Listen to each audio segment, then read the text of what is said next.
Hi, everyone. It's Kelly from the Hub here today with Pastor Jim from Bergstrasse. How are you there, my friend? Pretty good. It's Good. it's a good week. It's going well so far. Yeah, it's one of those weeks, though, that's like, it's so short, it's long. I know. Here we are. Ugh, but it's good. It's good. Life So, is good. we were talking, of course, before this, and we decided that we were going to talk about anger. And then because, right, that was my face. And because Pastor Jim happens to, because the world is this cool, because he happens to be working on his sermon for this Sunday, he was working on the topic of forgiveness. So we're going to talk about both of those things because, well, of course, they go hand in hand. And if we talked about just anger and didn't get to the next place, then that just wouldn't be right. So I got to say, yeah, so I have some anger, but we all do. This isn't just exclusive to somebody at some time or whatever. We all have stuff that hurts us, whether it's big, small, whether we're 2 years old or 102 years old. It doesn't matter. It's all, when it's you, it hurts. And I've been trying to figure out what to do with it. I haven't decided if I'm done being angry, but I also haven't decided, I know, isn't this complicated? But I haven't also decided, but I haven't decided if I'm ready to forgive. Ah. So, So I think it might be helpful for us to look at how we might define anger. okay, all right. In some broad context without Okay. going specific into Yeah. what angers you or what angers me in particular. Because there are some things that have some anger toward right Yeah. now today. But I think it's also safe to say the anger that I show is variable, again, as you said, depending upon the person, the situation, the whole bit. But I think the deep part of anger and why we have it is there's usually a disconnect between me, the person who is angry at. There's a disconnect between that relationship between me and that other person. Yeah. And generally there is a situation that has happened. Right. Again, big or small, direct or maybe not direct. Right. In other words, it may the cause or the action to hurt that relationship may not have been done directly to you, but you might be affected by that decision. Yeah. And I think that's something we need to look at. And quite frankly, I think people see that, but they just may not just look at it, think about it. Right. You don't put all those words to it. You don't put all just those words say, yeah, I'm mad. And if you say mad, that's pretty good. If you use other words, then you're really mad. Yeah. And that happens too. Yeah. And there's nothing wrong with that. It's what you have to do next.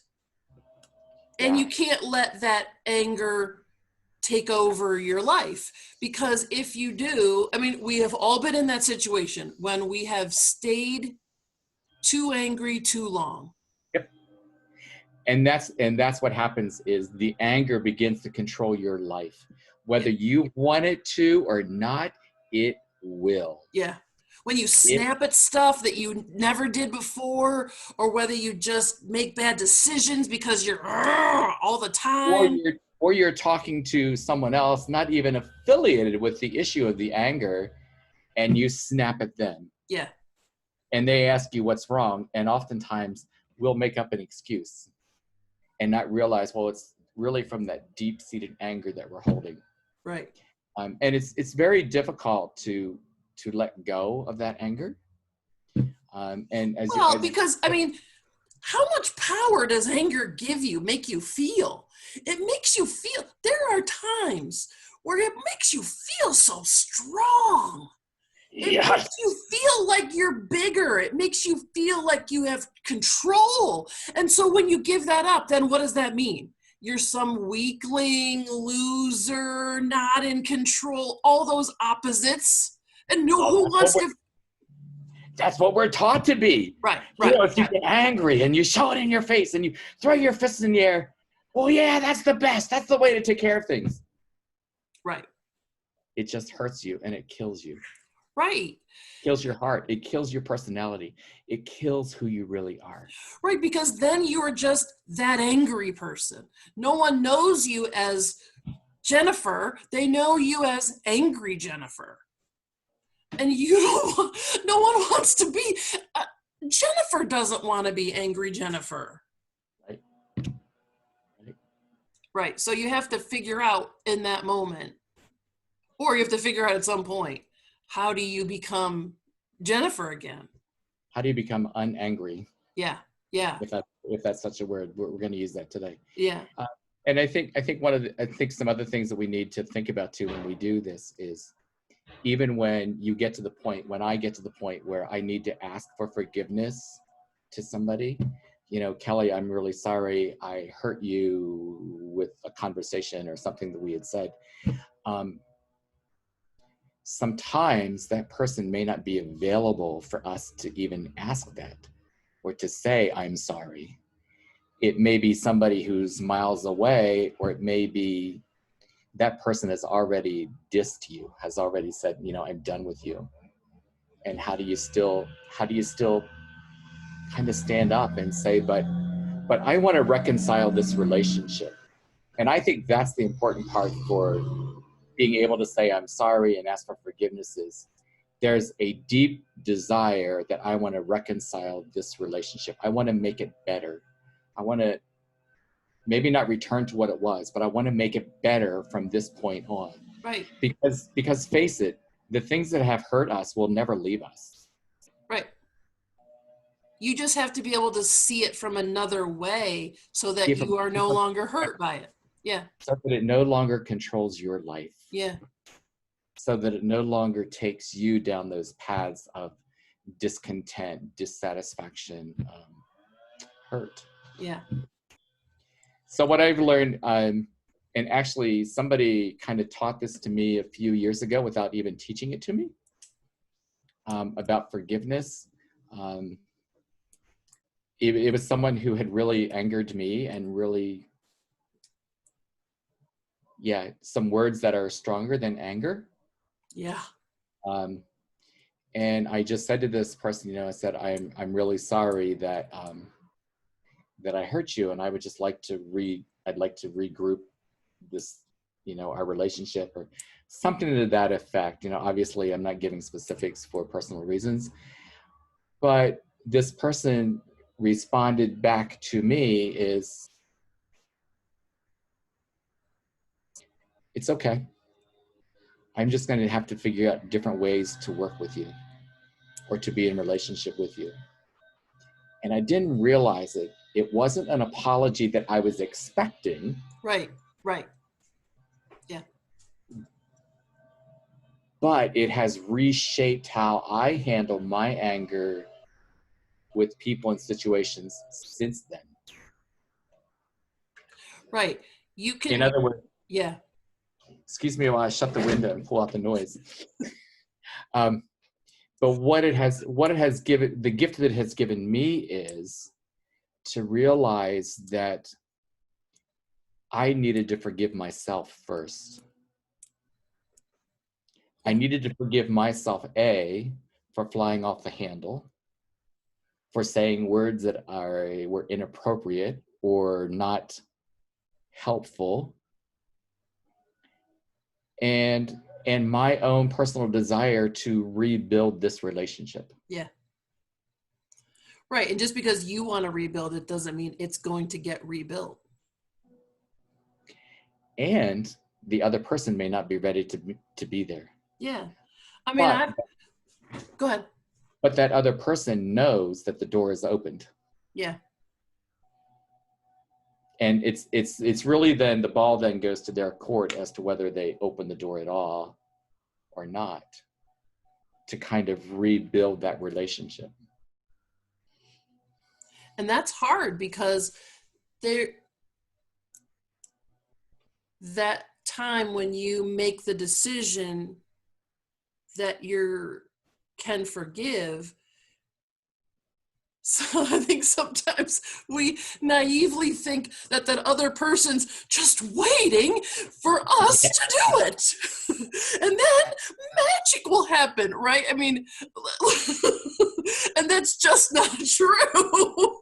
Right. And that you expect and want them to respond like always. And guess what? Time has passed. Things have happened. Other stuff, and they might not be in the same spot as you. And then you're like, oh, Yeah. now Well, what? well, just flip that scenario around a little bit, Right. and think about the person who has come to you to ask for your forgiveness, and you probably did that weeks, months, years ago. Yeah, or not yet. Or not yet. Yeah. Right, and there's that moment when someone says, well, do you forgive me? And then you have to, you may have, and you may not be ready to. And then what do you say? I mean, I have absolutely said, yes, I forgive you, and I haven't. And I had to figure out then, do I really forgive them? And what does that mean? Yeah. And not to take us down another rabbit hole, but sometimes when somebody says that to us and asks that, sometimes their best response is just the silence. Yeah. We don't need to respond. But can we hold that? Just hold that someone has asked for my forgiveness for something I've done. And rather than say, sometimes I think it would be better just to kind of let that silence take that space than say, well, no, not yet. I'm not ready to. Right.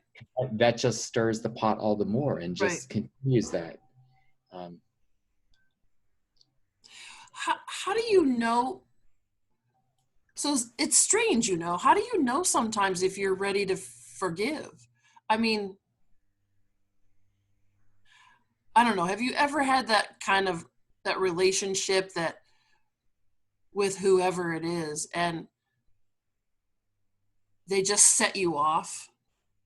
But then you think it's fine because you're really just pals or whatever that relationship is. And then you'll go along for whatever amount of time, and then it happens again. And then you'll go along for whatever amount of time, and it happens again. I think about that sometimes. Like, did I really forgive that person? Did I? Or what did I forgive?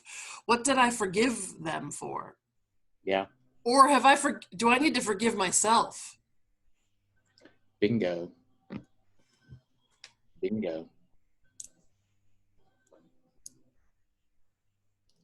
Because what happens is, what I think happens is we let some of that stuff go because, oh, well, that's just the way that person acts, or that's just the way that responds. Right.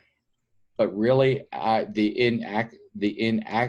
inadequacies there is really from us, is from me, from not being able to say, I don't quite understand why you act that way, but I feel offended or I feel hurt when you do.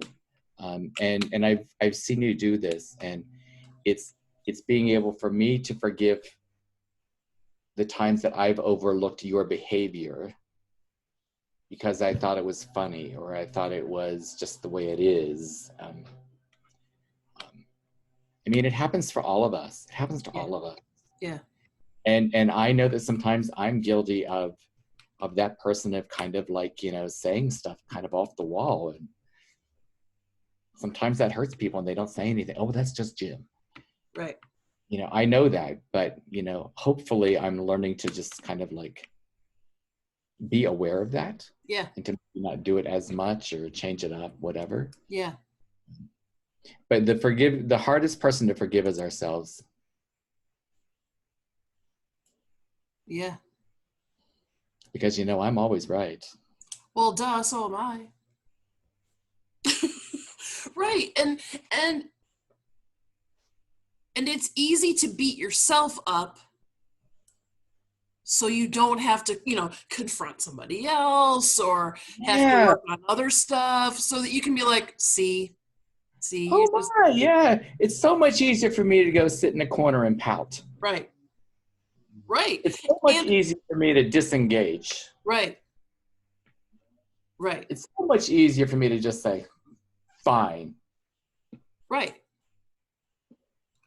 And you know that everyone who's watching is like, ooh, I know that person, I know that person, I know that person. And then sometimes, hello, it's, oh, I do that, oh, I do that, oh, I do that. Yeah. Yeah. Yeah. Yeah.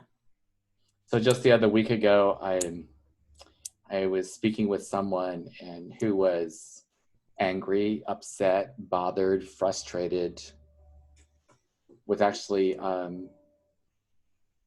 person in their family. Yeah.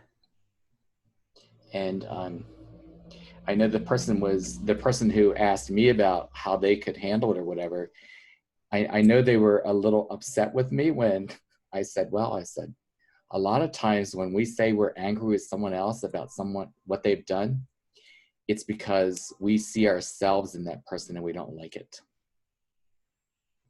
Right, because all of a sudden that person wanted you to help them, and what they really had to do was help themselves. And sometimes that's a rough day. That's a rough day. Yeah. And that happens, I think, more often too than we think, especially in our families, in our biological families, Yeah. or in our close relationships in organizations or companies or Yeah. wherever. Right, because it's a lot easier to walk down the path of, how do I forgive you for what you did? But how do I walk down the path when I got to forgive me for what I did? Yeah, because I've badmouthed you to somebody else, or I've inadvertently did a stupid thing. Yeah. Or I'm harboring anger for so long that it's become unproductive in my relationship. It's changed my relationship. Yeah.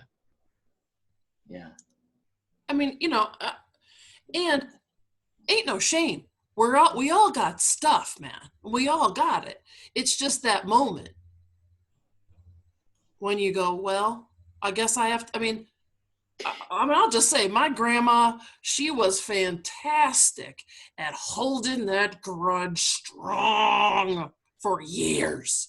I remember, and I heard the story when I was little about what this grudge was, whatever it was about. And I remember being, I don't know, in my mid to late 20s. I remember saying to my Graham, seriously, what are you so, like, this person who was involved in this story got brought up in another story. And she was like, I don't like him. And I'm like, oh boy. And this person who had been dead for years. And I said, well, why are you so mad about it still? And then she started to do it again. And I was like, but wait, they're dead.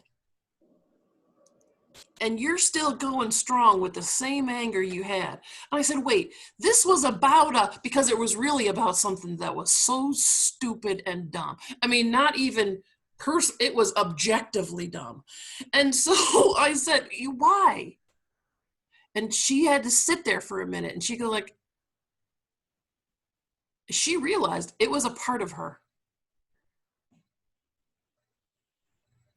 Being angry became her normal behavior every time. It was like Pavlov. They rang a bell, the dog salivates. You say this person's name, my grandma shakes her fists. Yeah, she instantly did it. And she had to sit there. I'm like, wait, but do you want to go to your grave still being mad at this person who's already dead and now you can't have a conversation and do any work with it? She's like, well, I never thought about it like that. And I said, I'm not trying to make you get you sassy and angry about it. But then that's hard. That's hard.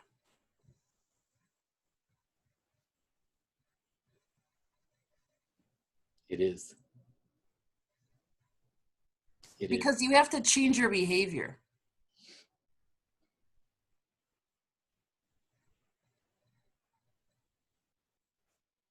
And then you don't know if the way your behavior changes will be good for you or not.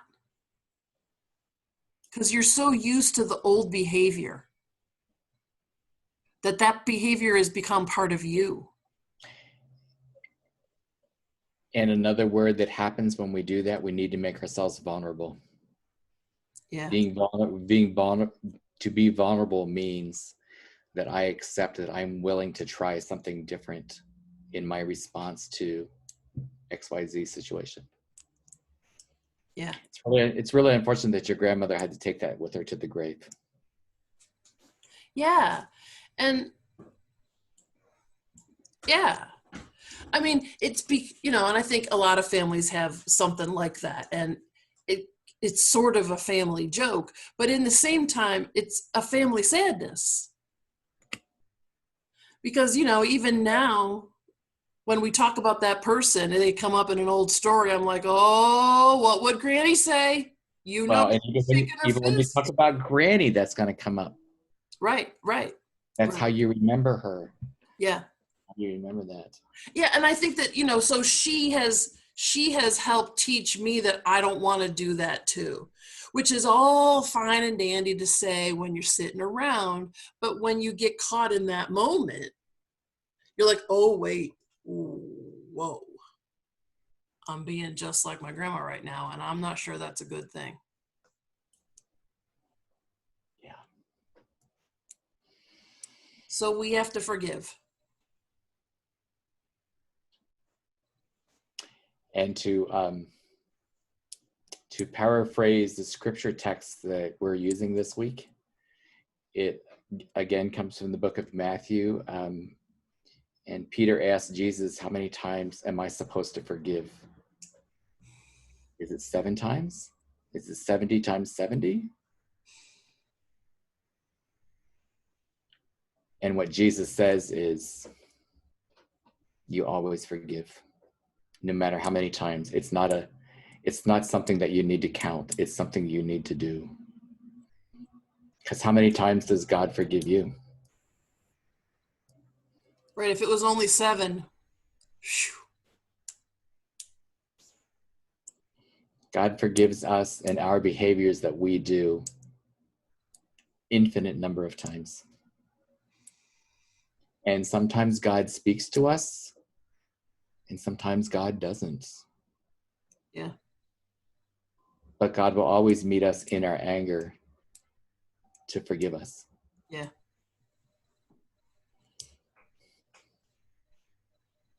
Yeah.